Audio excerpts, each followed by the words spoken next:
ZeniMax Online Studios' The Elder Scrolls Online has finished its final beta before its release date on Friday the 4th of April 2014. After taking part in the beta 2 times, I was able to get up to the PvP and experience Cyrodiil in all its glory, as well as the leveling experience before you reach Cyrodiil, and this video is going to be sharing my opinions of what I thought about the state of the game during the beta. Please bear in mind that these opinions are only based on the beta, not the full endgame product, which will be different in many ways. The first thing that I want to discuss is the game's PvE content from level 1 to 10. And the reason that I feel like this needs to be addressed is because getting to level 10 shouldn't feel like a chore, because that's when players get access to Cyrodiil, which is the biggest selling point of the game.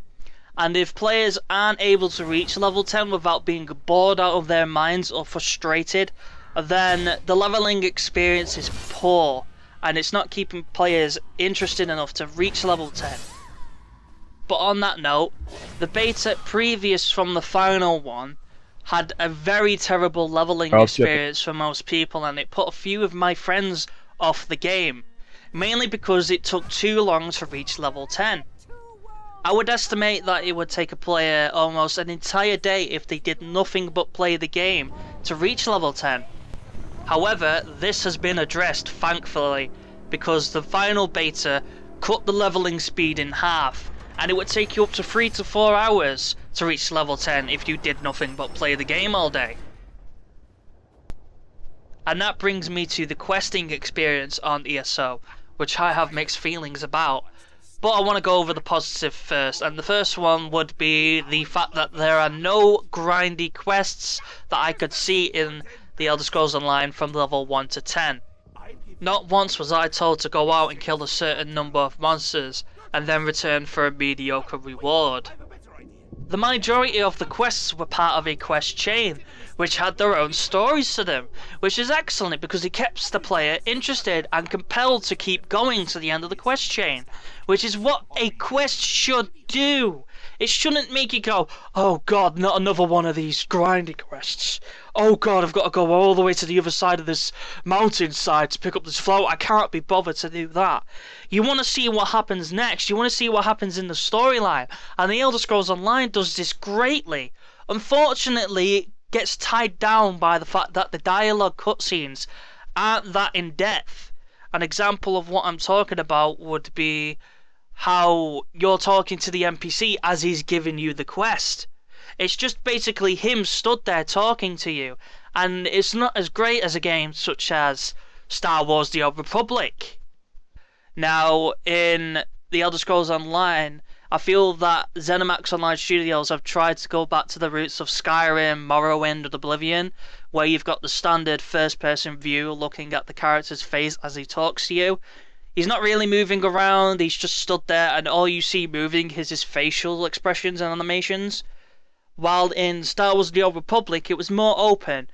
It actually felt like you were watching a movie, because the characters would do actions such as cutting each other down, bitch slapping people, talking with hand signals and hand communications, that sort of thing. It was more in depth, and it had a lot more love and care put into it. Leading back to the quest chains that I mentioned earlier, and I never felt like any of them were mandatory. In fact, the only one that I felt was mandatory was the main quest line, which is the one where you follow the Prophet out of Cold Harbor, and then you explore all of Tamriel as you find your way to defeat the Daedra Molak Ball. The side quests that you pick up as you explore Tamriel are just that, side quests, meaning that they are optional to do, and you are never forced to completely finish them in order to progress. If you get stuck on something and you can't wrap your head around a certain puzzle, or you get too frustrated with a single boss fight in order to get to the next level, no worries, just completely abandon that quest and find another one somewhere close by. There's so many quests for you to discover. You could just walk out in one direction and find a quest somewhere in the mists and progress that way. You are never forced to do the same quests as everyone else does.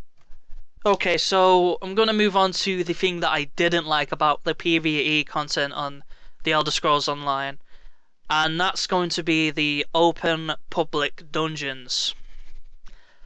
I couldn't stand the thought of these before I tried the beta, and I still can't stand the thought of these after I've tried the beta.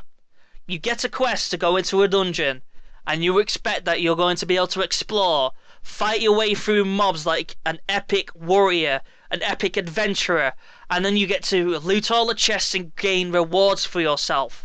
Nope. Everything is dead. Everything has been looted because there's players in there camping the shit out of it 24 fucking 7. What was the point in that? There's no experience to be gained from these dungeons because there's nothing left in there. The only time that a dungeon for me was exciting to go in was when it was phased out for me specifically. Which brings me to the solo boss fights. These are actually quite challenging, and I enjoy that. These solo boss fights are really challenging. One example would be Doshia, whom I have a video of me fighting, but the mechanics for that actually required you to use your head. I didn't require you to just mindlessly bash on the mob until it died like in World of Warcraft.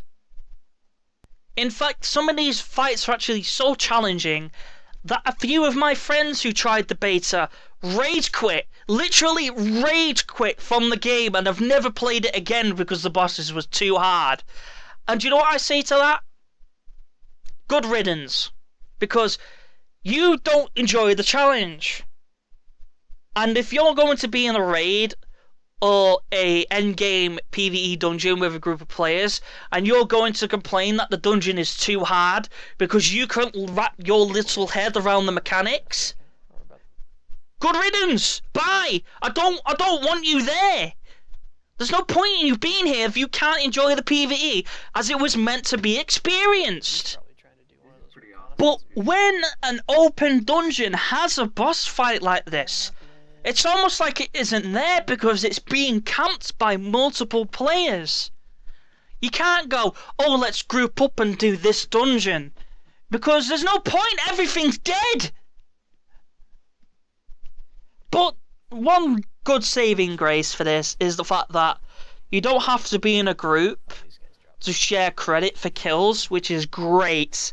Absolutely great. This saved the game for me. This made the game bearable. The fact that someone else attacking a mob and me hitting it at the last second gave me the loot from that mob, and we didn't have to share them. We would each get the same thing. It was amazing.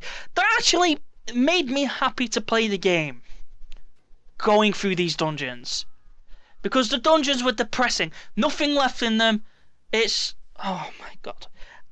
I'm going to stop this tangent because I'm going to get myself worked up. But anyway, that's my opinion on the PvE on the Elder Scrolls Online so far from level 1 to 10. Unfortunately, I've not really tried the PvE content from level, let's say, 15 onwards because I was just soaked into the Cyrodiil PvP. Absolutely absorbed. But unfortunately, in the interest of making these videos short and bearable to watch, I'm going to leave that for a second part video. But I hope you guys enjoyed this video. I hope that you are interested in the Elder Scrolls Online because it is a great game so far.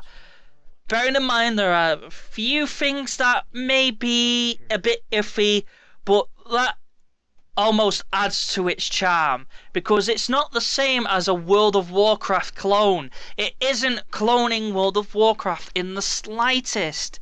And that's what I love about this, is the fact that it's something different, something new, something that isn't a sequel almost to a game that I'm already playing, which is World of Warcraft.